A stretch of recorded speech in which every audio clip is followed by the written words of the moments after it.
दिन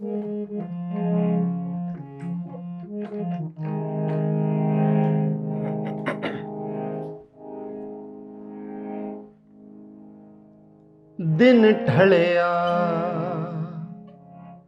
शामां पईयां ते मैनू उस दी खबर ना कोई। राती जिस पल माही आया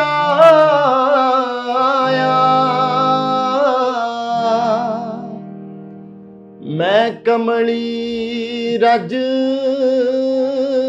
रज सोई। हुण तरले पावां हथ पई जोड़ा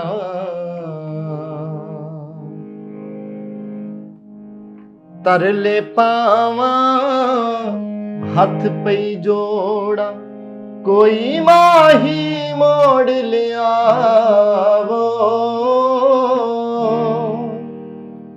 मैं बेखबरी मैं कमली नू कोई माही दी खबर सुनावो। मैं बेखबरी मैं कमली नू कोई माही दी खबर सुनावो। कोई माही दी खबर सुनावो। मैं बेखबरी मैं कमली नू कोई माही दी खबर सुनावो। दोस्तों, आज की इस कड़ी में हमारे साथ हैं संगरूर के मूनक से एक नौजवान प्रतिभाशाली सुरीले गायक जो स्वभाव से फ़कीराना अंदाज़ रखते हैं और बहुत ही गहरे तक जड़ों से जुड़े हुए हैं। और इनकी ये जड़ों का इनका गहरे से जुड़ना ही एक दिन इनकी कामयाबी का सबब बनेगा। इनकी खासियत ये है कि अपने गीत ये खुद ही लिखते हैं और गाते हैं और उसमें साथ साथ अभिनय भी खुद ही करते हैं। तो हम इन्हें एक गीतकार भी कह सकते हैं, एक अभिनेता भी कह सकते हैं और एक गायक भी कह सकते हैं। आइए आज की इस कड़ी में हम मिलते हैं संगरूर के मूनक से सत नागर जी से। बहुत बहुत स्वागत है आपका सत जी। नमस्कार जी सीमा जी। पहले तो आप सबका मैं शुक्रिया अदा करता हूँ, आप सारी टीम का, दिल से चैनल की जो टीम है, आप हमारे स्टूडियो में आए, डायनेमिक आर्ट स्टूडियो में, आप सबका भी स्वागत है जी। हमारी बातचीत का सिलसिला डायनेमिक आर्ट स्टूडियो से ही शुरू हुआ है, जैसा कि आपने कहा कि डायनेमिक आर्ट स्टूडियो से हैं जी। तो सबसे पहले हम यही जानना चाहते हैं कि डायनेमिक आर्ट स्टूडियो से आपका जुड़ना कैसे हुआ। डायनेमिक आर्ट स्टूडियो मेरे एक दोस्त हैं स्वामी प्रेम प्रकाश जी, सौरभ सचदेवा उनका नाम है। वो हमारे ओशो सन्यासी मित्र हैं, तो पिछले 3-4 साल से मुझे जानते हैं। उनके साथ मिलके हमने सोचा कि कोई ऐसी जगह होनी चाहिए जहाँ पे हम कला को भी बांट सकें जी। और ध्यान का जो ओशो का मैसेज है हमारा, मेरे सदगुरु ओशो, उनका मैसेज भी हम लोगों तक पहुँचा सकें। तो ऐसी हमने जगह बनाई जहाँ पे हम मेडिटेशन भी कर सकते हैं, योगा भी, मतलब ध्यान भी कर सकते हैं और संगीत की भी, डांस की क्लासें भी हैं, म्यूज़िक भी सीख सकते हैं। तो ऐसा एक विचार था, तो उस विचार ने ही हमसे इसकी शुरुआत हो गई डायनेमिक आर्ट स्टूडियो की। जी, बहुत अच्छी बात की कि आपका ये डायनेमिक आर्ट स्टूडियो जो एक कंप्लीट पैकेज है जी, जिसमें मेडिटेशन भी है और जिसमें हम संगीत सिखा भी सकते हैं और डांस भी। तो ये कला को समर्पित एक मतलब कला भी आप सीख सकते हैं। मैं तो एक हूँ ही आर्टिस्ट और मतलब मेरा ये भी काम होता रहेगा कि कला को भी बांटना और जो ध्यान का जो मैसेज है वो भी होता जाएगा। मतलब मेरे लिए बड़ी बात है, ये बहुत खुशी की बात है कि दोनों चीज़ें हैं इसमें। बहुत बहुत बधाई आपको, शुभकामनाएं आपके डायनेमिक आर्ट स्टूडियो के लिए। और सची, जैसे कि आप बहुत अच्छा पंजाबी गायकी में एक स्थान प्राप्त कर रहे हैं और कर भी चुके हैं, जहाँ तक मैंने आपकी वीडियोस देखे हैं, और बहुत ही उम्दा बेहतरीन अदाकार भी हैं आप। तो जो ये आपकी अदाकारी का, ये गायकी का जो ये हुनर आपके अंदर आया, तो क्या ये आपका घर का माहौल था? पीछे बचपन में घर में कैसा माहौल था आपका? घर का माहौल तो बिल्कुल नहीं था जी। मैं एक किसान परिवार से हूँ, तो मेरे घर में किसी को पता ही नहीं था कि संगीत क्या चीज़ होती है। वैसे तो ये समुंदर है, इसका मुझे भी नहीं पता अभी तक। लेकिन अगर आपने पूछा कि आपको कहाँ से प्रेरणा मिली या घर में माहौल था, बिल्कुल नहीं था जी। मेरे चाचा जी थे गुरमेल सिंह जी। बचपन में मैं तकरीबन 6 साल का था, तो वो गुरबानी कीर्तन करते थे।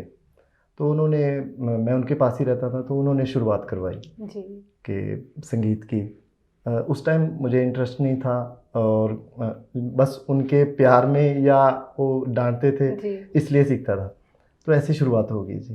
तो कब यहाँ तक आ गए पता ही नहीं चला जी। वाकई गुरबानी है, रामायण है, या इस तरह की हमारी कोई भी धार्मिक, एक तरह से कविता के रूप में है।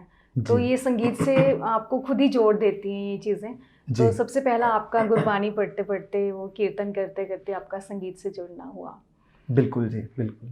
तो जैसे कि अब आप संगीत को पूरी तरह से समर्पित हैं अपने इस समय में, तो अब प्रोफेशन के तौर पर आपने इसको अपना चुके हैं, अपनी गायकी को जी।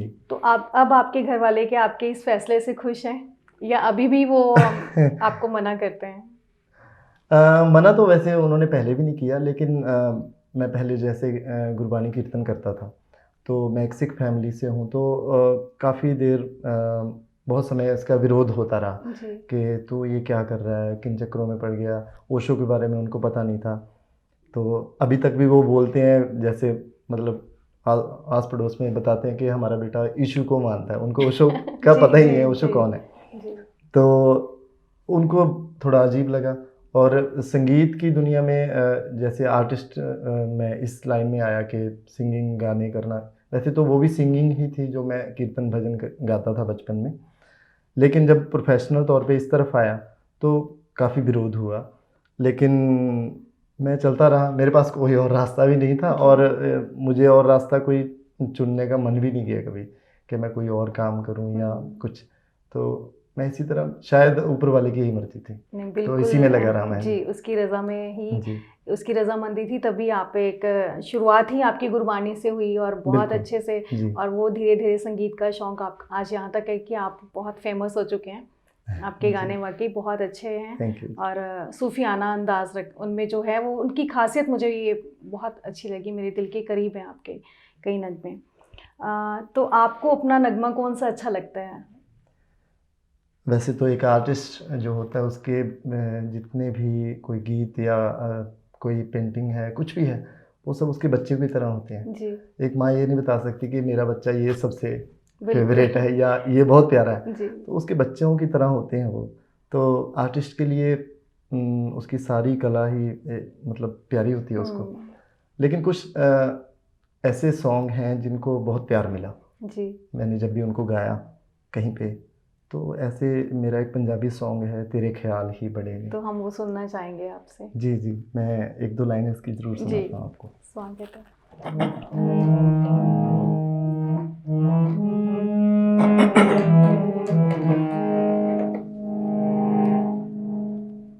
तेरे ख्याल ही बड़े ने मैनू जिंदगी जिउण लई, तू आवें या ना आवें ये तां मर्जी तेरी, तेरे ख्याल ही बड़े ने मैनू जिंदगी जिउण लई, तू आवें या ना आवें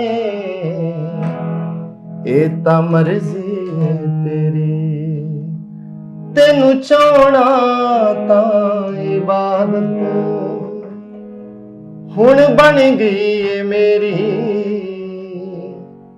तू चाहे या ना चाहे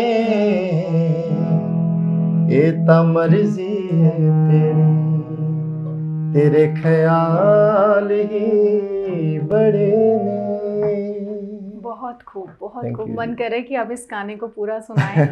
सर, तो आपके लिए एक सरप्राइज़ है। डायनामिक आर्ट स्टूडियो से सौरभ सचदेवा जी ने आपके लिए एक संदेश दिया है, आइए सुनते हैं। हेलो फ्रेंड्स, मेरा नाम सौरभ सचदेवा है। अभी मैं डायनामिक आर्ट स्टूडियो हम एग्जीक्यूट कर रहे हैं, चला रहे हैं इसको। और साथ ही मैं जो है हैश सॉफ्टवेयर्स नाम से एक आईटी कंपनी रन कर रहा हूँ।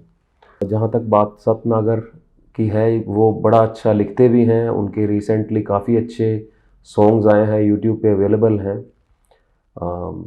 आई थिंक सतनागर आपको चैनल के बारे में बता देंगे या बता दिया होगा, तो वहाँ पे प्लीज़ आप विज़िट करें और देखें। उन्होंने बहुत अच्छे गीत दिए हैं और आई होप कि उनकी सक्सेस और एकेडमी की सक्सेस हम मिल के ये कोलैबोरेशन ज़रूर आगे जाएगी। और मैं बहुत खुश हूँ इस स्टेप से। हमें एक अच्छा रिस्पांस मिल रहा है और अभी हमने बहुत कोई एडवर्टाइजमेंट नहीं की है, फिर भी एक अच्छा रिस्पांस हमें मिला है। आई होप कि धीरे धीरे हम जैसे जैसे एडवर्टाइजमेंट की ओर आगे बढ़ रहे हैं और अच्छा वर्क कर रहे हैं, तो हमें होप है कि बहुत अच्छा और रिस्पांस मिलेगा। तो अगेन मैसेज है, जो भी मेडिटेशन के लिए इंटरेस्टेड है, active meditations, passive meditations, there are many meditations जो कि हम यहाँ पे इंट्रोड्यूस करवा रहे हैं और करवाएंगे भी। तो जो भी इंटरेस्टेड कैंडिडेट्स हैं, प्लीज़ हमसे कॉन्टैक्ट करें। Thank you so much. Thank you Saurabh Sardeva sir ji. Dynamic art studio की तरफ से आपने जो मैसेज भेजा, हमने सुना, देखा, बहुत अच्छा लगा, बहुत खुशी हुई। अगर आप भी फ्री होते तो आप भी आज यहाँ हमारे साथ होते, लेकिन आप हमारे साथ ही हो। थैंक यू सर, शुक्रिया। तो सर जी, आप बहुत कम समय में हम सबके दिल अजीज़ शायर बन चुके हैं। शायर ही कहूँगी मैं आपको, क्योंकि आप बहुत ही बढ़िया सूफियाना अंदाज से जो गीत लिखते हैं, तो आप एक अच्छे गीतकार तो हैं ही। तो इतने कम समय में आपने ये इतनी शोहरत आप प्राप्त कर रहे हैं, आपको मिली है। तो आपके 2013 के आसपास या 12 के आसपास आपने लिखना शुरू किया था, जैसा कि आपने बताया। तो जी, तब से लेके अब तक आपके लिखने में कुछ चेंजेस आए, आपके सोचने में, आपके लिखने के विचारों में कुछ बदलाव आया हो? हाँ बिल्कुल, ये बहुत अच्छा सवाल पूछा आपने। मैं पहले पहले जब मेरी शुरुआत हुई लिखने की, जी। तो कोई वजह बनी, ऊपर वाले ने कोई ऐसा शख्स भेजा मेरी लाइफ में कि जिसने प्रेरित किया मुझे लिखने के लिए। तो पहले बहुत मुश्किल लगता था काम, कि ये बहुत बड़ी बात लगती थी, है भी। लेकिन उस टाइम बहुत मुश्किल लगता था कि एक सॉन्ग लिखना, और कई बार तो ऐसे होता था कि 6 महीने में एक ही सॉन्ग लिखा। आपने पूछा कि उस टाइम से लेके आज तक क्या उसमें चेंजेस क्या आए। लेकिन अभी इतने साल हो गए तो प्रैक्टिस हो गई थोड़ी। अब ऐसे होता है कि कई बार एक दिन में मैं 7-8 सॉन्ग भी लिख देता हूँ। पहले ऐसा था कि मतलब 4 महीनों में एक ही गीत लिखा, और वो भी कभी गा पाया या नहीं गा पाया। लेकिन अब काफ़ी, या इसको प्रैक्टिस कह लो, या उसकी अल्लाह का मेहर है उनकी, या कुछ भी कह लो आप, कि अभी बहुत ज़्यादा स्पीड हो गई है, काफ़ी कुछ चेंजेस आए हैं। और जैसे फिर जो काम आदमी करता है, जैसे कोई लिखता है तो सुनने का दायरा बढ़ जाता है, पढ़ने का, हर एक चीज़ का। तो अभी का भी काफ़ी अच्छा, मतलब मुझे भी अच्छा लगता है कि मैं काफ़ी अच्छा लिखता हूँ, मतलब मुझे भी खुशी होती है। नहीं, आप वाकई बहुत अच्छा लिखते हैं, जितना कि, और आपके सुनने वाले, आपके जानकर, आपके फैंस आपको बहुत पसंद करते हैं। अक्सर हमने सुना है उनसे आपके बारे में कि आपकी जितनी गीत लिखते जितने अच्छा हैं, उतना गाते भी बहुत ही खूबसूरत हैं। वो हमारे दर्शकों ने इस बात का अंदाज़ा भी लगाया होगा। सर, तो आपको पर्सनली कैसे गाने लिखना अच्छे लगता है, और किस तरह के गाने आपको पसंद हैं? वैसे मुझे तो अगर खुद गाने हों तो सूफियाना ही रंग ज़्यादा मुझे अच्छा लगता है। लेकिन एक आर्टिस्ट सभी तरह का गा सकता है, आर्टिस्ट सभी तरह का लिख सकता है, सभी तरह का परफॉर्म कर सकता है। ये कोई बंदिश नहीं होती उस लिए। लेकिन वो उसको सबसे ज़्यादा सुकून किस में मिलता है, वो उसको अच्छा लगता है कि मैं ऐसे करूं। तो मुझे सबसे ज़्यादा सुकून इश्क हकीकी या सूफियाना रंगत, ऐसे गीतों में मुझे सुकून मिलता है। तो मन करता है कि मैं ऐसे गीत गाऊं। तो इश्क मिजाजी से आप इश्क हकीकी की तरफ आए हैं, या पहले ही मिजाज जो है वो इश्क हकीकी था? वैसे तो ये दोनों जुड़ी हुई हैं चीज़ें, किसी जन्म में इश्क मिजाजी भी रहा होगा। पूछने का तो मतलब यही था कि हम आपके इश्क मिजाजी को जानना चाहते हैं।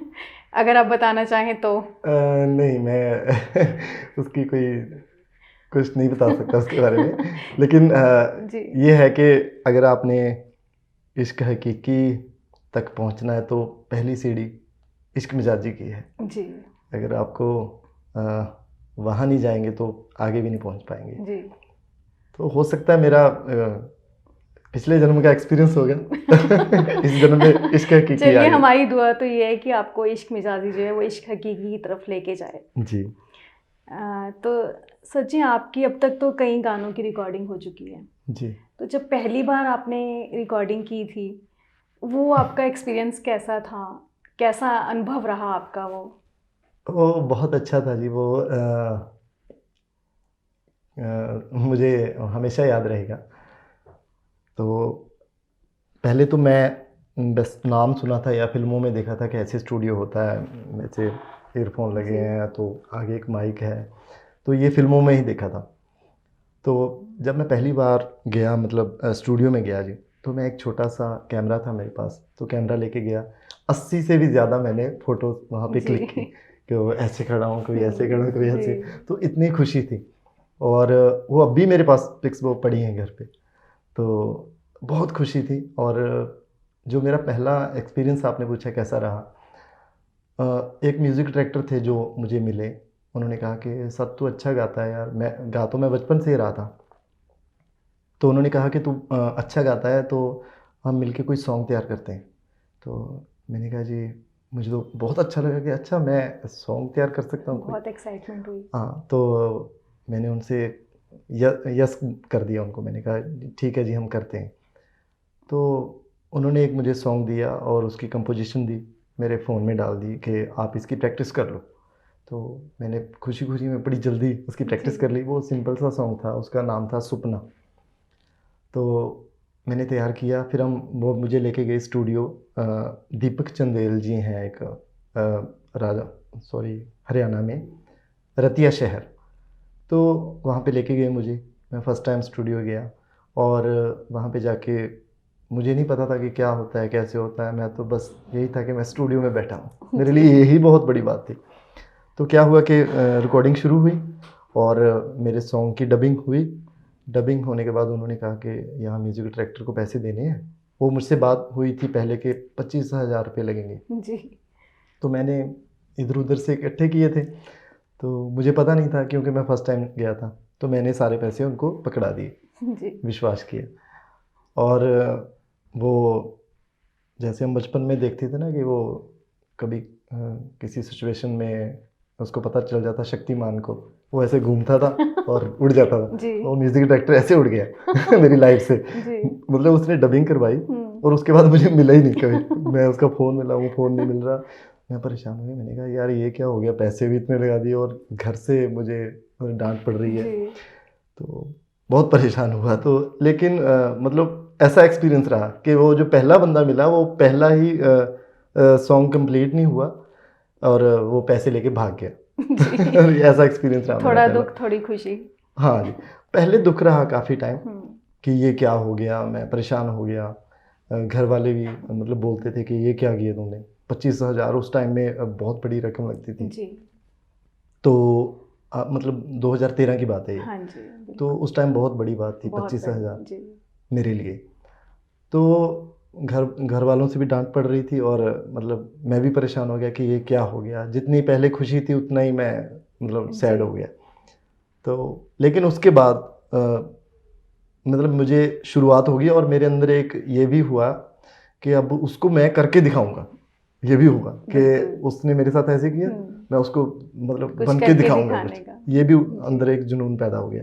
तो बाद में कुछ सालों बाद मुझे लगा कि अच्छा हुआ यार, उसकी वजह से शुरुआत तो हुई। मैंने और नए म्यूज़िक डायरेक्टर और नए बिल्कुल। बंदों को ढूंढना शुरू किया। तो शायद कहीं ना कहीं अगर मैं आज डायनेमिक आर्ट स्टूडियो का हिस्सा हूँ तो या आपसे मेरी ये इंटरव्यू हो रही है, जी मुलाकात हो रही है दिल से चैनल की टीम के साथ, तो कहीं ना कहीं ये भी उसी के साथ जुड़ा हुआ है। जी अगर वो बंदा ना मुझे कहता कि तुम्हारा सॉन्ग रिकॉर्ड करते हैं, जी तो मेरे हिसाब से अगर आज के बात करूं तो वो अच्छा एक्सपीरियंस था। बिल्कुल बिल्कुल। कभी उस टाइम कभी मुझे हम बुरा थोड़ा लगा। खोकर बहुत अधिक पा लेते हैं, जी तो ये भी एक पॉजिटिव सोच है। आप अपना ही सफलता का श्रेय या अपने इतने आगे तक आने का श्रेय दोस्तों को देते हैं, या आपका मतलब दोस्तों का क्या रोल रहा है आपके इस सफ़र में, इस जीवन संघर्ष में? दोस्तों का बहुत बड़ा रोल रहा है जी मेरी लाइफ में। जैसे मेरी 30 साल की एज है, तो इसमें से 24 के करीब मैं बाहर ही रहा हूँ। तो बाहर मेरे कोई रिश्तेदार तो नहीं थे, जी। दोस्त ही थे सब जगह। अगर आज डायनेमिक आर्ट स्टूडियो है, वहाँ सौरभ सचदेवा जी वो मेरे दोस्त हैं। हमारी जो मेरी कंपनी है वाइट बोर्ड, उसके जो प्रोड्यूसर हैं वो निरंजन पाजी, वो भी मेरे दोस्त हैं। हमारे जो म्यूज़िक डायरेक्टर हैं आरबी पाजी, वो भी मेरे दोस्त हैं। मतलब मेरे हर काम में दोस्त ही हैं, दोस्त ही हैं। कोई रिश्तेदार जी, कोई नहीं है। जी। तो ऐसे मतलब दोस्तों का बहुत बड़ा हिस्सा रहा है मेरी लाइफ में। सर, तो आपने अभी संगरूर विरासत सॉन्ग भी लिखा है और गाया भी बहुत ही खूबसूरत है उसे। तो जी। ये संगरूर पर ये जो गाना लिखने का विचार आया, ये कैसे आया? ये वैसे तो मेरा मेरा जो गांव है वो इसी डिस्ट्रिक्ट में पड़ता है, संगरूर में। तो 1-1.5 साल पहले हम वहाँ पे एक प्रोग्राम करने गए थे, गुरु नानक देव जी का गुरपुरब था। तो वहाँ पे जो वो प्रोग्राम करवा रहे थे, उनको पता चला कि ये जो सिंगर है ये हमारे ही ज़िले का है। जी। तो उनकी मेरे साथ थोड़ी ट्यूनिंग होगी। वो रहते यहाँ चंडीगढ़ में ही हैं, कर्णवीर सिबिया जी उनका नाम है। तो मेरे से ऐसे बातचीत होती रही, तो उन्होंने कहा, उनको पता चला कि मैं लिखता भी हूँ, गाता भी हूँ। तो मेरे साथ उन्होंने बात की कि आप अपने ज़िले के लिए कुछ लिखो। तो ऐसे मतलब शुरुआत होगी जी। फिर मैंने कहा जी मैं रहा ही नहीं घर पे कभी, तो बाहर ही रहा हूँ, तो मुझे पता नहीं है अपने ज़िले के बारे में कि वहाँ की खासियत क्या है, क्या खूबियाँ हैं उनकी। जी। तो फिर उन्होंने मुझे काफ़ी कुछ बताया, गाइड किया कि यहाँ पे ये चीज़ है, ये है, ये है। काफ़ी कुछ मैंने पढ़ा उसके बारे में। तो फिर ऐसे करके वो सॉन्ग लिखा गया, फिर म्यूज़िक तैयार हुआ, फिर वीडियो तैयार हुआ जी। और बहुत अच्छा रिस्पॉन्स मिला और मुझे बहुत खुशी हुई जी। कि मैंने अपने ज़िले के लिए उसको एंथम सॉन्ग मतलब मेरे हिस्से में आया, तो मुझे बहुत खुशी हुई थी इस बात। ये बहुत फ़ख्र की बात है जी, कि जिस जी। जगह में हम पैदा हुए होते हैं, पले बड़े होते हैं, और उसके बारे में हमें मौका मिले कुछ बिल्कुल। कहने का, सुनने का, लिखने जी। का। तो मैंने वहाँ पे भी यूट्यूब पे भी एक कमेंट पढ़ा था, जिसमें एक किसी ने लिखा था कि I am proud to be a Sangrurian, और सर आपने बहुत अच्छा काम किया है। जी, और काफ़ी वाक़ई अच्छा ये बहुत अच्छा। रिस्पॉन्स। हाँ मैंने जी। भी सारे कमेंट तो नहीं पढ़े, लेकिन बहुत अच्छे पॉजिटिव थे जी, सभी। नहीं बहुत अच्छा लिखा गया है। तो अगर आप कुछ सुना सकें थोड़ा संगरूर। जी, उसकी 1-2 लाइनें आपको सुना देता जी। हूँ। वैसे मैं आपको ये भी बता दूँ कि वो इतना, क्योंकि हम अगर किसी शहर की बात करें, किसी भी जगह की बात करें, तो उसको इतने कम शब्दों में ला नहीं सकते। तो जब वो सॉन्ग लिखा गया था, तो वो 17 मिनट का था, तो जी। इतना बड़ा था सॉन्ग। हुँ। लेकिन फिर उन्होंने कहा कि ये तो शॉर्ट फिल्म जितना हो जाएगा, हाँ। इसको कौन देखेगा, कौन शूट करेगा। बिल्कुल। इसलिए फिर हमने उसको शॉर्ट किया। फिर भी अच्छा। वो 7 मिनट के करीब है अभी जी। भी। उसकी 1-2 लाइनें सुना देता हूँ जी आपको। स्वागत है। कि सिफत करा पंजाब दी ਇਹਦੇ ਤਾਂ ਲੱਖਾਂ ਕਿੱਸੇ ਨੇ, ਮੇਰੀ ਨਗਰੀ ਵੀ ਹੈ ਇਹਦੇ ਵਿੱਚ ਕੁਝ ਕਿੱਸੇ ਉਹਦੇ ਹਿੱਸੇ ਨੇ। ਕਈ ਸਾਧੂ ਸੰਤ ਫਕੀਰ ਹੋਏ, ਕਈ ਯੋਧੇ ਇੱਥੇ ਵਸਦੇ ਨੇ, ਇਹ ਗੱਲ ਸੰਗਰੂਰ ਵਿਰਾਸਤ ਦੀ ਇਤਿਹਾਸ ਦੇ ਪੰਨੇ ਦੱਸਦੇ ਨੇ। ਰੱਬ ਦੀ ਰਹਿਮਤ ਨਾਲ ਇਹ ਧਰਤੀ ਭਰਪੂਰ ਹੈ, ਇਹ ਸਾਡਾ ਸੰਗਰੂਰ ਹੈ, ਇਹ ਸਾਡਾ ਸੰਗਰੂਰ ਹੈ। ਸੰਗਰੂਰ ਮੇਰੀ ਜਾਨ, पंजाब मेरी शान, ये साडा संगरूर है। बहुत खूब, बहुत खूब। Thank you जी। आपकी ये तान, आपकी तो ये अलग ही दुनिया में ले जाती है। और आपका ये गाना सुन के अब मेरा भी मन है कि मैं कभी संगरूर होके आऊँ। जी बिल्कुल। मैं 1-2 बातें और उसके बारे जी। में मैं आपको बताता हूँ कि वहाँ पे महाराजा रणजीत सिंह के नान का जो घर है, उनकी नानी का घर है, जो वो भी हमारे संगरूर में पड़ता है।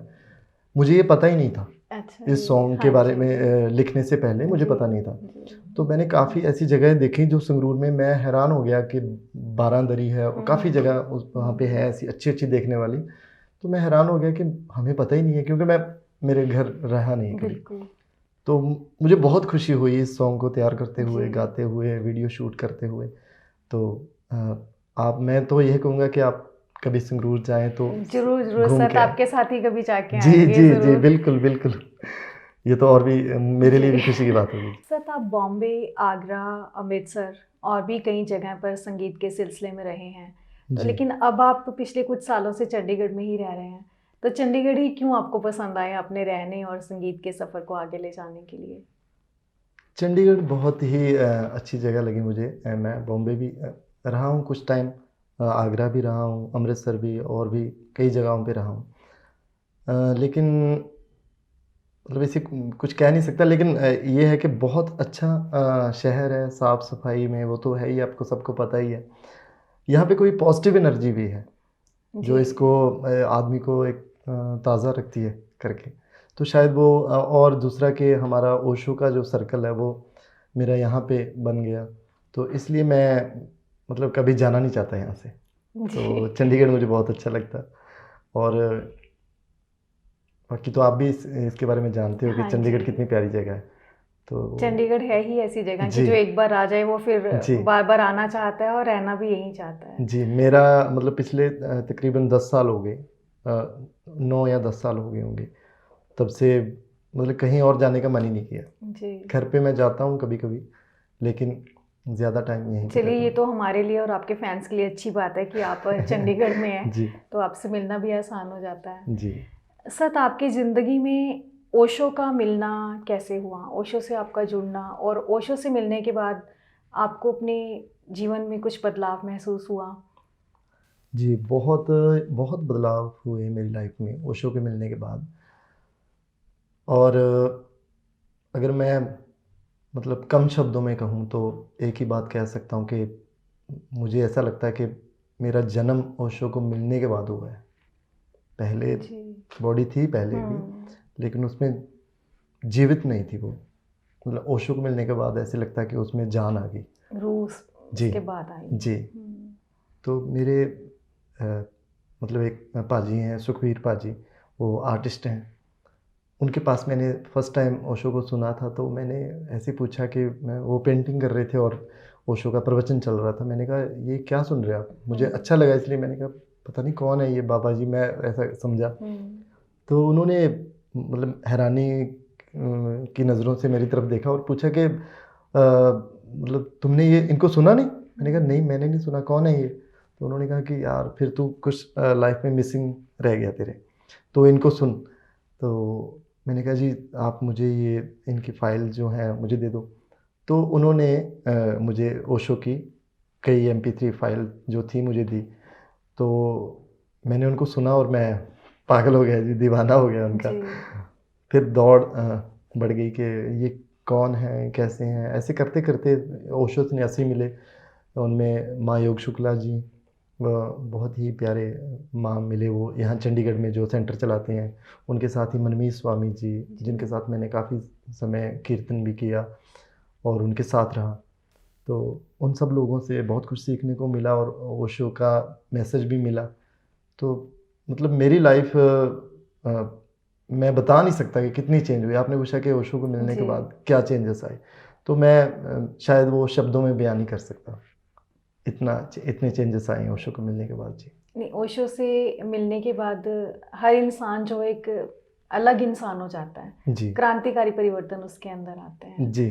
तो वो यकीनन कहते हैं आप कि जब नज़र बदलती है तो नज़ारे बदल जाते हैं। बिल्कुल, वो बिल्कुल। मैंने प्रैक्टिकल देखा है। जी। जब मेरा नज़रिया बदला हर एक चीज़ को देखने का, दुःख को, सुख को, खुशी को, हर एक चीज़ को अपने आप को देखने का, तो वो चेंजेस जो जी। इतने सारे चेंजेस हैं वो हुँ। मतलब शब्दों में बयान नहीं कर शब्दों में सकते कि बयान ओ कर ओशो को मिलने के बाद ही हुए हैं सब। सकारात्मक जी, बदलाव ज़िंदगी जी। में आए हैं हमारे में, बिल्कुल। मतलब यही मैंने पहले यही इसीलिए कहा कि मैं अगर कम शब्दों में कहूँ तो बस यही कह सकता हूँ कि मेरा जन्म तब हुआ है जन्म तक ओशो को मिलने के बहुत बाद। अच्छी बात कही जी। आपने ये। तो सर, हम चाहेंगे कि हमें थोड़ा-सा कुछ और सुनाएँ आप। आपके इतने सारे गाने हैं, तो उसमें से एक गाना और वो गाना जो आपको बहुत पसंद हो। जी। मैं आपको एक मेरा सॉन्ग है, मेरे पंजाबी सॉन्ग है, मैं नहीं, हम पंजाबी ही पंजाबी सुनाऊँगा सुनना जी। चाहेंगे।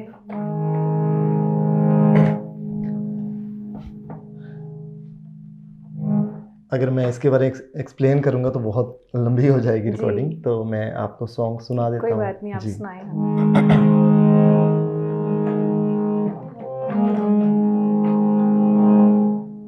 ਕੀ ਪਤਾ ਤੂੰ ਕਿਸੇ ਮੋੜ ਤੇ ਮੈਨੂੰ ਮਿਲਿਆ ਹੋਵੇਂ, ਮੈਂ ਪਹਿਚਾਣ ਨਾ ਸਕਿਆ ਹੋਵਾਂ ਤੈਨੂੰ। ਕੀ ਪਤਾ ਤੂੰ ਮੇਰੇ ਦਿਲ ਦੇ ਵਿਹੜੇ ਹੀ ਰਹਿੰਦਾ ਹੋਵੇਂ, ਓ ਮੈਂ ਪਹਿਚਾਣ ਨਾ ਸਕਿਆ ਹੋਵਾਂ ਤੈਨੂੰ। ਬਿਨਾਂ ਗੱਲ ਤੋਂ ਹੀ ਹੱਸਿਆ ਸੀ ਮੈਂ ਕਈ ਵਾਰੀ, ਜਿਵੇਂ ਭੁੱਲ ਗਈ ਹੋਵੇ ਮੈਨੂੰ ਦੁਨੀਆ ਸਾਰੀ। ਹੋਏ ਬਿਨਾਂ ਗੱਲ ਤੋਂ ਹੀ ਹੱਸਿਆ ਸੀ ਮੈਂ ਕਈ ਵਾਰੀ, ਜਿਵੇਂ ਭੁੱਲ ਗਈ ਹੋਵੇ ਮੈਨੂੰ ਦੁਨੀਆ ਸਾਰੀ। ਓਏ ਉਸ ਵੇਲੇ ਸ਼ਾਇਦ ਤੂੰ ਹੀ ਦਿਸਿਆ ਹੋਵੇਂ, ਉਸ ਵੇਲੇ ਸ਼ਾਇਦ ਤੂੰ ਹੀ ਦਿਸਿਆ ਹੋਵੇਂ, ਮੈਂ ਪਹਿਚਾਣ ਨਾ ਸਕਿਆ ਹੋਵਾਂ ਤੈਨੂੰ। ਕੀ ਪਤਾ ਤੂੰ ਕਿਸੇ ਮੋੜ ਤੇ ਮੈਨੂੰ ਮਿਲਿਆ ਹੋਵੇਂ, ਮੈਂ ਪਹਿਚਾਣ ਨਾ ਸਕਿਆ ਹੋਵਾਂ ਤੈਨੂੰ। ਕੀ ਪਤਾ ਤੂੰ ਮੇਰੇ ਦਿਲ ਦੇ ਵਿਹੜੇ ਹੀ ਰਹਿੰਦਾ ਹੋਵੇਂ, ਓ ਮੈਂ ਪਹਿਚਾਣ ਨਾ ਸਕਿਆ होवां तैनू।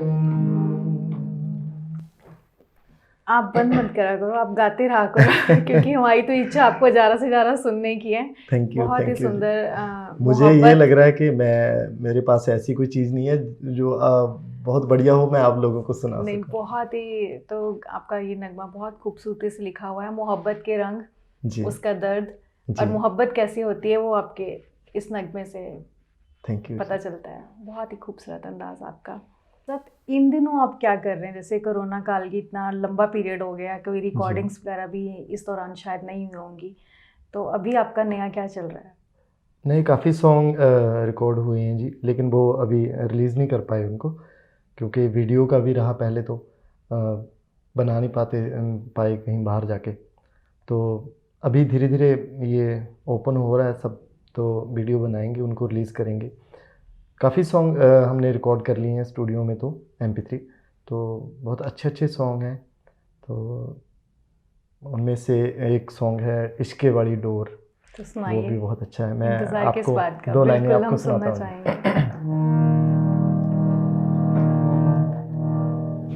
मेरे इश्क़े वाली डोर तेरे नाल जुड़ी यारा, दूर तां हो सकदी है पर टुटदी नहीं यारा। ओ तेरे संग यारा मैं अंबरी उड़दी आ, तेरे संग यारा बसंत बहारा।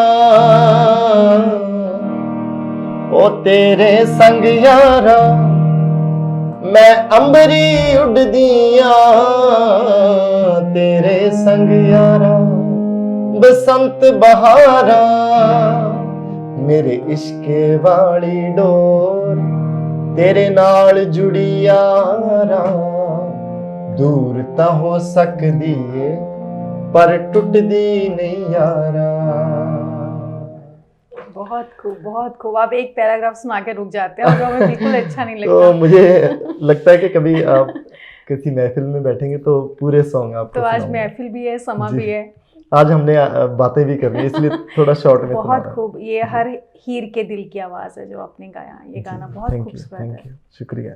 आपका हमारे साथ होना हमारे लिए फ़ख्र की बात है। आज हम आपको सुन रहे हैं। तो सर, इसी सिलसिले में मैंने कुछ छोटे छोटे से क्वेश्चन आपसे पूछने हैं। जी, अगर हम सच से बात करें कि उन्हें संगीत ज़्यादा ज़रूरी है या पैसा, सच के लिए क्या ज़रूरी है? मेरे लिए दोनों ज़रूरी हैं। बिल्कुल सही जवाब दिया, जी। ईमानदारी से भरा आंसर है जी। आपका ये। और गाना या लिखना? ये भी दोनों है क्योंकि मैं दोनों काम ही करता हूँ, जी। लिखता भी हूँ और ज़्यादा आप किसे प्रेफरेंस देना चाहेंगे, गाने को या लिखने को? इन दोनों में से क्या चीज़ आपको मेरे दिल पास के- ये दोनों एक साथ ही आते हैं। जी जब मैं लिखता हूँ तो धुन भी उसी टाइम आ जाती है, तो मतलब गाने लगता हूँ उसको, तो मतलब तो मेरे दोनों लिए ही दोनों साथ ये साथ भी दोनों चलेंगे ही हैं। जी आपके। बहुत अच्छी बात। पहला इश्क चलिए हम इस सवाल के लिए आपको माफ़ करते हैं, क्योंकि जी। हमें लगता है कि आप नहीं देना चाहते हैं। और कोई ऐसा लम्हा जिस वक्त आप बहुत खुश हुए हों? ऐसे मतलब एक लम्हा तो कोई नहीं है कि मैं उसको आपके सामने बता सकूं। बहुत से लम्हे हैं जब हम उदास होते हैं, बहुत से लम्हे ऐसे हैं कि जिनको जिस टाइम हम बहुत खुश होते हैं, कई बार तो हमें वो मतलब लम्हा याद भी नहीं रहता, मतलब इतनी कहीं कहीं और ही चले जाते हैं हम उस बिल्कुल खुशी ठीक में। कहा आपने। तो ऐसा कोई लम्हा अभी मुझे याद नहीं आ रहा कि मैं आपको बता सकूं कोई ऐसी घटना। कई बार हम ऐसे होता है कि मेरे सॉन्ग में मैंने आपको सुनाया अभी, बिना गल तो ही हंसिया सी कई बारी, है ना, जिमें भुल गई होवे मैंने दुनिया जी सारी। जी तो कई बार ऐसे होता है कि कोई वजह भी नहीं होती, तो हम बिना वजह के ही हम बहुत खुश हो जाते हैं। शायद हम जब अपने आप अंदर कई बार टच हो जाता है हमारा एकदम, तो उस क्षण में हम उस वजह को हम बता नहीं सकते कि मैं अभी किस वजह से खुश हूँ, वो शब्दों में बयान नहीं कर सकते। बिना कारण जी, उदासी क्यों मुझे लगता है वो घिर सब, के आती है। हाँ बिल्कुल, शायद जी वो बिना वजह से कई बार आंसू भी निकल आंसू जाते भी हैं, तो निकल आता आप है। बता नहीं सकते कि वो कौन सा लम्हा था वो। जी, वो एक लम्हा आपने डिस्कस किया था एक बार कि आपके पापा ने आपका गाना सुना था। जी जी वो आप ज़रूर जी हमारे दर्शकों को बताएं। जी, मेरा एक सॉन्ग था सरदारी, पंजाबी जी सॉन्ग था, तो वो यूट्यूब पे इंटरनेट पे है। तो रात का टाइम था, मेरे बापूजी अभी तो इस दुनिया में नहीं है, तो 1.5-2 साल पहले उन चले गए थे हमें छोड़ के। जी तो जब वो थे तो रात के टाइम गांव में ऐसे मंजे में मतलब सोते हैं लोग, चारपाई क्या बोलते हाँ हैं जी उसको हाँ जी। जी तो मेरे पापा और मैं दोनों पड़े थे, मतलब 9 या 9:30 का टाइम होगा, किसी के डीजे चल रहा था कि किसी की मैरिज या कोई पार्टी होगी, तो उसकी आवाज़ आ रही थी। तो अ, मेरे पापा, मैं तो फ़ोन में लगा हुआ था लेटा हुआ, जी मेरे बापूजी थे वो मतलब ऐसे पड़े थे, लेट रहे थे, तो उनको आवाज़ सुनाई दी, मुझे भी सुनाई दी, लेकिन मैंने ध्यान नहीं दिया, मैं फ़ोन में बिज़ी था। जी तो उन्होंने कहा कि सत ये तो यार तेरा गीत लग रहा है, तेरे गीत वर्गा लग रहा था। जी मैंने ध्यान दिया, मैंने कहा ये तो मेरा ही गीत है। तो मैं एकदम से बहुत खुशी हुई, और मैं भाग के ऊपर गया चुबारे पे, मेरी बेबे जी और बड़े भैया वो सब लोग थे वहाँ, जी उनको बताया कि अपना सॉन्ग चल रहा है, इतने में जी, मतलब वो जी। बहुत खुशी की, और मेरे पिताजी को भी बहुत खुशी हुई। जी, तो मेरे ख्याल से इससे बड़ा खुशी का लम्हा क्या हो सकता है, जब हमारे परिवार और सबसे बड़े वो लोग जो शायद एक टाइम पे गायकी को बहुत ज़्यादा आपके लिए ठीक नहीं मानते थे, उन्होंने आपका गाना जी, पहचाना। ऐसे ही किस्सा मैं और आपके साथ डिस्कस करना जी चाहूँगा। मेरी माता जी, मेरी मम्मी, जी ज़रूर। तो मैं बचपन से ही बाहर रहा हूँ घर से, तो मेरे गांव में बहुत कम दोस्त हैं मेरे, या लोग मुझे जानते हैं कि ये लड़का हमारे गांव का है, मुझे नहीं जानते। तो मेरी बेबे जी, मेरे बड़े भैया हैं जो पुलिस में हैं वो, तो वहाँ का ही एक पुलिस का कोई कर्मचारी था वो। तो मेरी मम्मी जी को मैंने ना एक पिक डाली थी फेसबुक पे, जिसमें हम तीनों थे, मेरा छोटा भाई था, मेरी मम्मी थे और मैं था।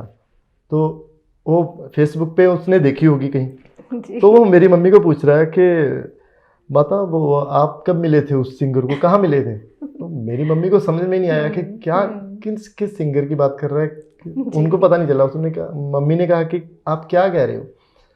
उसने कहा जी वो जो सिंगर है लड़का, वो कहाँ मिला था आपको, जी किसी प्रोग्राम में गए थे क्या ऐसे? तो मम्मी को समझ में नहीं आया। उसने कहा कि मैंने आपकी फ़ोटो देखी है इंटरनेट पे। तो मम्मी को पता नहीं फेसबुक क्या, इंटरनेट हाँ क्या। जी हाँ उन्होंने जी कहा किस फ़ोटो की बात कर रहा है, मुझे जी फ़ोटो दिखा। तो उसने फेसबुक से फ़ोटो निकाली, तो मम्मी को दिखाई कि ये। तो मम्मी ने कहा कि हाँ। कह रहे कि ये सिंगर को आप कब मिले? कह रही है मेरा बेटा है वो। हाँ, तो वाह। मतलब वो बहुत हैरान हुआ कि आपका बेटा है ये, हमें वाह। पता ही नहीं है मतलब मेरे गांव में। बहुत अच्छे। तो फिर मम्मी को बहुत खुशी हुई कि अच्छा मेरा बेटा मतलब काफ़ी फेमस है, जी मतलब जी लोग उसको एक सिंगर है। कितना गर्व महसूस हुआ होगा उस जी। समय आपकी मम्मी को, तो ये कितना ही यादगार लम्हा है ये। बाद में वो कई लोगों को उन्होंने ये बात बताई, मुझे भी बताई, और जी। हंसने लगे कि मुझे पता ही नहीं था कि तुमने कहाँ तो कहाँ ये फिर तो फोटो। घूम घूम के शायद पूरे गांव में कह के आई होंगी कि मेरा बेटा इतना जी। फेमस हो चुका है। तो ये यादगार लम्हे हमारी ज़िंदगी का हिस्सा बनते हैं, तो जो हमारी ज़िंदगी को और भी खुशगवार बना देते हैं। जी। इसके साथ ही कुछ और की कोई ऐसी इच्छा जो आपको दिन रात आराम नहीं करने देती, आप चाहते हैं कि ये इच्छा मैं ज़रूर पूरी करूं, चाहे वो संगीत को लेके हो या किसी और चीज़ के बारे में आपके मन में विचार चलता रहता हो? हाँ, ऐसा एक विचार मेरे मन में चलता रहता है, मैं आपको शॉर्ट में ही बताऊंगा। जी। वो काफ़ी सालों से मेरे दिमाग में चलता रहता है। अ, जैसे मैंने पहले आपको बताया कि ओशो का मेरी लाइफ में आना, तो बहुत सारे चेंजेस आए मेरी लाइफ जी। में और मुझे ऐसे लगा कि मैं अभी जी रहा हूँ। तो जिस गांव से मैं बिलोंग करता हूँ, जिस इलाके से, उसको शायद पंजाब में बहुत बैकवर्ड समझा जाता है, संगरूर डिस्ट्रिक्ट को। जी। वहाँ पे बहुत अच्छे अच्छे राइटर, बहुत अच्छे अच्छे प्लेयर, मतलब इतिहास में भी जिनका हाँ नाम है जी। शहीद उधम सिंह, जी। अकाली फूला सिंह, बहुत अच्छा अच्छे जी। अच्छे मतलब जी। वहाँ पे हुए हैं लोग। लेकिन फिर भी जो ज़्यादातर लोग हैं, जो आम लोग हैं, उनको बैकवर्ड समझा जाता है। तो मेरे मन में हमेशा ये रहा कि अगर ओशो को मिलने से मेरी लाइफ चेंज हो सकती है, तो उन लोगों को भी ओशो मिलने चाहिए। और दूसरा संगीत का मेरे मन में हमेशा ही रहा कि मुझे ऐसे लगता है कि संगीत ज़रूरी नहीं कि आप एक आर्टिस्ट हो, आप सिंगर हो इसलिए सीखो। मुझे लगता है कि संगीत आपको, जैसे हम बहुत सारी चीज़ें सीखते हैं, है ना, तो ऐसे हर घर में एक बच्चे को या आप सबको संगीत की समझ होनी चाहिए। क्योंकि मैंने बिल्कुल। मतलब मैं ये मानता हूँ कि ये सृष्टि की जब रचना की भगवान ने, तो सबसे पहले संगीत की उन्होंने रचना की। पहला श्लोक था वो। बिल्कुल, क्योंकि जो ये अपने ब्रह्मांड में जो पृथ्वी सूरज के चक्कर लगा रही है, वो बीट में है। बिल्कुल। उसकी मात्रा कभी कम नहीं होती। ऐसे नहीं होता कि कभी 10 दिन में चक्कर लगा दिया, कभी 1 साल में, ऐसा कभी नहीं होता। तो रिदम में है वो, मतलब बीट चल रही है एक। बिल्कुल। तो एक साउंड चल रही है, धुनी, जो अनहद नाद या हम अपने भीतर सुनते हैं, वही ब्रह्मांड में हो रही है। लेकिन मैं ये कहना चाहता हूँ कि संगीत इंसान की रचना से भी पहले की चीज़ है। बिल्कुल सही। तो अगर हम उसकी बेसिक नॉलेज हमको होगी, तो हमें मतलब मार्केट के शोर में भी संगीत सुनेगा, कोई झरने में पानी के में उसमें भी संगीत सुनेगा। तो हमारे माइंड का लेवल, सोचने का, समझने का, वो बढ़ जाएगा बहुत। एक संगीत आपकी ज़िंदगी में अगर ऐड हो जाएगा। तो मेरी, आपने पूछा कि इच्छा आपकी, जो मेरी ये बहुत इच्छा थी कि इस तरफ तो यहाँ पे बहुत सारी एकेडमी हैं, बहुत सारे उस्ताद हैं अच्छे शहरों में, लेकिन जो मेरा इलाका है वहाँ पे ऐसी कोई सुविधा नहीं है। उनको ओशो के बारे में, जैसे मैंने आपको बताया कि मेरे घर वाले भी एक इशू कहते हैं कि यीशु को मानता है हमारा बेटा, तो उन लोगों को अभी ऐसे पर्सन के बारे में पता ही नहीं है। तो मेरी ये इच्छा है कि फ्यूचर में कभी मैं ऐसे कुछ ज़रूर करूँगा कि म्यूज़िक भी मैं बांट सकूँ और ओशो का मैसेज भी बांट सकूँ। ये मेरी इच्छा, ये बहुत ही प्यारी ये मेरे इच्छा अंदर है, रहती है। जी, आमीन। हम चाहेंगे कि आपकी इच्छा ज़रूर पूरी हो। तो आप धर्म या अध्यात्म, इन दोनों में से किसे चुनेंगे? अध्यात्म। मुझे पता था कि आप अध्यात्म ही चुनेंगे। कभी रिकॉर्डिंग के दौरान कभी आपने कोई नर्वसनेस फील की हो? जैसे कि इतनी रिकॉर्डिंग्स हो चुकी हैं, कोई ऐसा किस्सा कि रिकॉर्डिंग के दौरान कभी आप बहुत नर्वस हुए हो, कभी ऐसा कोई एक्सपीरियंस? मुझे ये लगता है कि शायद आपने सवाल ही गलत पूछ लिया। आपको ये पूछना चाहिए था कि कोई ऐसी रिकॉर्डिंग है जिसमें आप नर्वस नहीं हुए। मेरी हर रिकॉर्डिंग में ही मैं नर्वस होता हूँ। तो क्योंकि मतलब जो लोग वहाँ पे आर्टिस्ट होते हैं वो बहुत ऊंचे लेवल के होते हैं, तो उनके सामने गाना, उनके हिसाब से गाना तो बहुत मुश्किल काम होता है। और मुझे मतलब ये गॉड गिफ्ट है, बस इतनी मेरी कोई साधना नहीं है बहुत बड़ी संगीत को लेके, बस गॉड गिफ्ट है। अब भी सीख ही रहा हूँ, सीखने की कोशिश ही कर रहा हूँ। वो तो जी अंतिम सांस तक चलता ही रहता है हमारा सीखना, तभी हम तरक्की कर पाते हैं। तो हर बार ही नर्वस होता हूँ। और कोई स्पेशली कोई फैन मोमेंट हो आपकी, कोई स्पेशली लड़कियों में से आपकी कोई फैन हो? कोई नहीं। तो कोई ऐसा होगा तो ज़रूर, पर आप हमें नहीं बताना चाहते तो वो बात अलग है। शायद मुझे भी नहीं पता होगा, वो होगी कोई, वो अपने दिल में रखती होगी। मतलब आपने बहुत सफाई से इस बात को छुपा लिया है, खैर कोई बात नहीं। और पहला सम्मान कोई आपको कब मिला था, कैसा, क्या सम्मान था वो आपके लिए? वैसे तो सबसे बड़ा सम्मान यही है कि मेरी लाइफ में संगीत आ गया जी। म्यूज़िक आ गया। मुझे नहीं लगता कि इससे बड़ा कोई सम्मान कोई होगा। और बहुत से सम्मान हैं ऐसे जो भगवान ने मुझे दिए। ओशो से मिलना, संगीत की समझ थोड़ी बहुत ही जितनी भी है, लेकिन ये मेरे लिए बहुत बड़ी बात है। तो मुझे लगता है सबसे बड़ा सम्मान यही है। बहुत सही आपने आंसर दिया इस बात का। सर, आपसे बात करते हुए वक्त का बिल्कुल भी अंदाज़ा नहीं रहा, और अभी भी मन कर रहा है कि हम आपको सुनते ही जाएं, सुनते ही जाएं, सुनते ही जाएं, लेकिन फिर भी हर कार्यक्रम की कुछ सीमाएं होती हैं, तो हमें कार्यक्रम को यहाँ समाप्त करना पड़ रहा है। जी, तो आपका बहुत बहुत धन्यवाद, आपने हमारे लिए अपना कीमती वक्त निकाला, और आशा करेंगे फिर कभी एक बड़ी सी लंबी सी मुलाकात हो जिसमें बस हम आपको सुने, कोई क्वेश्चन आंसर नहीं, कोई बातचीत नहीं। लेकिन अब हम चाहते हैं कि जाते जाते आप हमें ज़रूर कुछ सुनाएं। पहले तो मैं आप सबकी, आपकी जो टीम है दिल से चैनल, उस टीम का मैं शुक्रिया अदा करना चाहता हूँ जिन्होंने मेरे लिए इतना टाइम निकाला। सीमा जी, सत्यम जी, सरोवर जी, तो आप सबका थैंक यू। और मैं जाते जाते एक सॉन्ग आपको सुना देता हूँ जी। बिल्कुल, तो स्वागत है आपका। मेरे सॉन्ग सूफियाना रंगत के हैं, वही आपको सुनाता हूँ। हमें सूफी ही सुनना है। किथे जाकर आया रे जोई,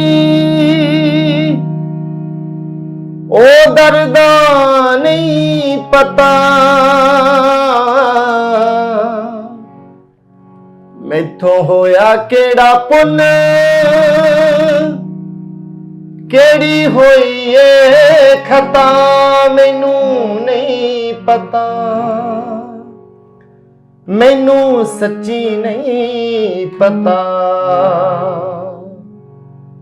तू जिथे वसदा ए, तू ही जानदा ए, खौरे किदे ने रंग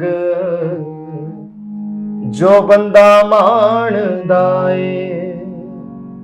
वख सारियां दे रब केड़ा सच्चा नहीं पता, मैनू नहीं पता, मैनू सच्ची नहीं पता। किथे जाकर आया रे जोई, ओ दर्दा नहीं पता, मैथों होया केड़ा पुन, केड़ी होई ए खता, मैनू नहीं पता, मैनू सच्ची नहीं पता। थैंक यू जी, धन्यवाद आपका सर। दोस्तों, ये थे आज के हमारे मेहमान सतनागर जी, संगरूर के मूनक से। एक बेहतरीन, सरल, सहज व्यक्तित्व के धनी और बेहतरीन गायक। मिलेंगे अगली कड़ी में किसी और कलाकार के साथ। तब तक हंसते रहिए, मुस्कुराते रहिए और अपने शौक़ को ज़िंदा रखिए। धन्यवाद।